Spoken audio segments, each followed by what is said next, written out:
it downfield. It is. Oh, it's caught. John Moran in the clutch. Oh, my word. Oh, my God. Deep to right field. Way up there. And way down the sideline. Jefferson. Another huge run. Jalen Red broke tackle. Stayed on his feet.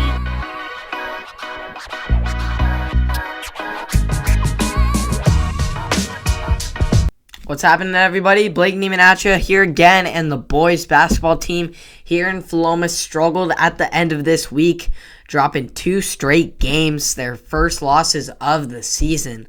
The first battle was against the tough opponent atop the standings with the Cascade Cougars. The Warriors beat them in the previous meeting, but they were squaring off again, and that was in overtime, so they knew it was going to be a battle. Michael Lundy was the powerhouse for the Warriors as usual in this one, scoring over half of the Warriors' total points in the game, with 3 consecutive trays to start the game on a 9-3 run by himself. But in the final minutes of the first quarter, Cascade's 6'10" junior Dom Ball ended his team's early scoring drought with a slam dunk. The Cougars then fed off that energy into the second, going on an 11-0 run, which was really the difference maker in this game.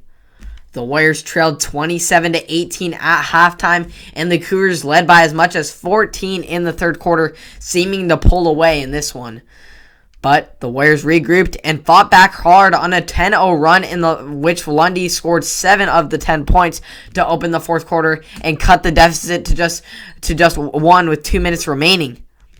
To just 4 with 2 minutes remaining, But the Warriors wouldn't be able to push much farther than that, as Ball and the Cougars held it down defensively the rest of the way to hand the Warriors their first L of the season.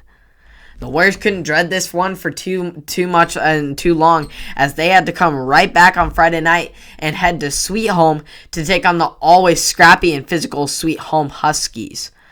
As was the case in a Wednesday loss against Cascade, the Warriors got into a hole and had to try and climb their way back into the contest. Sweet Home had an 11-point lead by the end of the first quarter, but the Warriors stayed within striking distance, trailing by just 4 going into the fourth. However, the Huskies would edge the Warriors by 2 in the fourth to slip away with the 6-point victory over the Warriors. Only 2 Warriors managed to score double digits in Chase Beardsley team high 16 and Ty Mays 14, hitting 5 3-pointers as a duo. The main problem for the Warriors in these 2 games was the absence of their athletic power forward in Ty May, who fouled out in both of the games. Without him, the Warriors pretty much have to solely rely on Lundy and Beardsley, who was absent in the first game due to an injection on Monday against Newport in the previous game, which put it all on Lundy to pick up his team, which he did very well, scoring over half of the team's points. But that left no real threat inside, and the teams took advantage of that especially on Cascade with 6'10" Ball.